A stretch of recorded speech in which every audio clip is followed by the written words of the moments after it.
E aí, curiosos? Você já tentou se imaginar vivendo no Brasil de 100 anos atrás? Se você estivesse em 1923, como seriam suas roupas? Onde você estudaria? Que músicas estariam em alta? Aproveite as imagens reais da época e não esqueça de deixar o seu super like e se inscrever no canal. Vamos entrar em uma máquina do tempo e voltar para o Brasil de 1923, há 100 anos. Nosso presidente era Arthur Bernardes, que havia vencido por eleição direta o Nilo Peçanha. Brasília ainda não existia, e a capital do país era o Rio de Janeiro. A população em todo o país era em torno de 30 milhões de pessoas, incluindo brasileiros e estrangeiros. A moeda oficial do nosso país era o réis, criada no século XIX. Não é possível fazer uma comparação exata com a moeda atual, mas podemos dizer que o salário mínimo na época era em torno de R$ 25 mil, enquanto hoje, o salário mínimo é, por volta de R$ 1.300. A Primeira Guerra Mundial teria terminado há 5 anos, em 1918, e o mundo inteiro estava passando por intensas mudanças em diversas áreas, inclusive o Brasil. O Brasil sempre teve um número absurdo nos índices de analfabetismo, desde a independência. Em 1923, cerca de 70% da população adulta era analfabeta, e foi quando o governo começou a se preocupar em alfabetizar as crianças. Se você fosse à escola, em uma grande capital, como São Paulo ou Rio de Janeiro, estudaria em turmas separadas, como de meninos e meninas. O uso da palmatória era muito comum, e seria muito bom se você acertasse todo o ditado em latim, para não levar palmadas da professora. Há 100 anos, finalmente tivemos um ensino superior com título de universidade. A primeira instituição foi a Universidade Federal do Rio de Janeiro, a UFRJ, que funciona até hoje. Se você é mulher e vivesse no Brasil, usaria roupas como essa.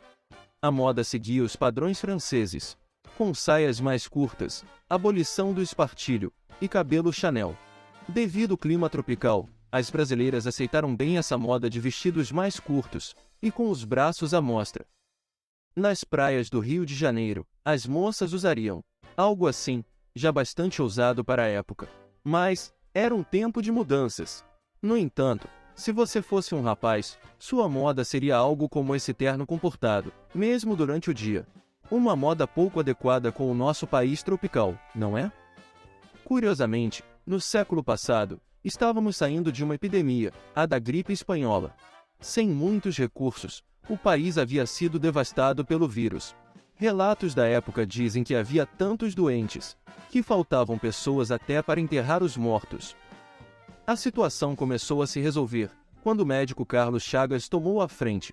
Só no estado do Rio de Janeiro, ele criou 5 hospitais e mais de 20 postos de atendimento. Há 100 anos, foi criado o samba como conhecemos hoje, e esse ritmo logo se tornaria música nacional. Você escutaria uma música que falava do cotidiano brasileiro, nas vozes de Noel Rosa e Lamartine Babo. Foi uma época de elevados padrões de arranjos e orquestração para nossa música. Com a gripe espanhola controlada, o país teve um dos maiores carnavais já vistos na sua história. Ainda não existiam as escolas de samba, mas havia os blocos, cordões e até carros alegóricos. As mulheres, que até então tinham os corpos cobertos, usaram fantasias mostrando a barriga e as coxas, algo muito inusitado para a época. Há 100 anos, São Paulo despontava como metrópole industrial.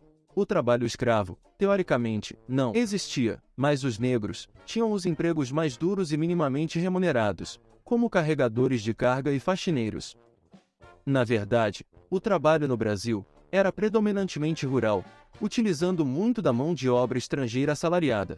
Mas, se você morasse em uma grande capital e quisesse ter um bom emprego, bastava ser alfabetizado e ter um curso de datilografia.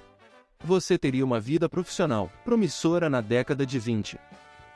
Foi nesse século que começam a ser montados os primeiros carros da Ford no Brasil e a abertura da primeira fábrica da Nestlé. Em abril, é fundada a primeira emissora de radiodifusão do país, a Rádio Sociedade do Rio de Janeiro.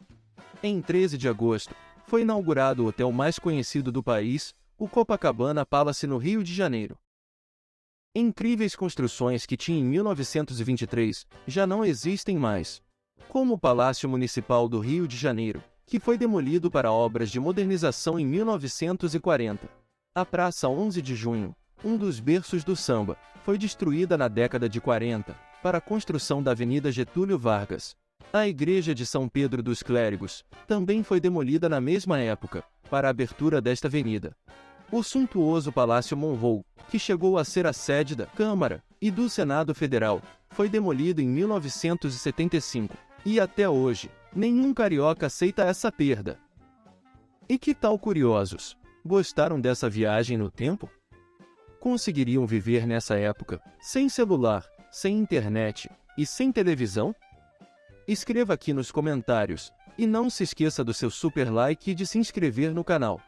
Sua participação é muito importante para nós. Até o próximo vídeo. Tchau!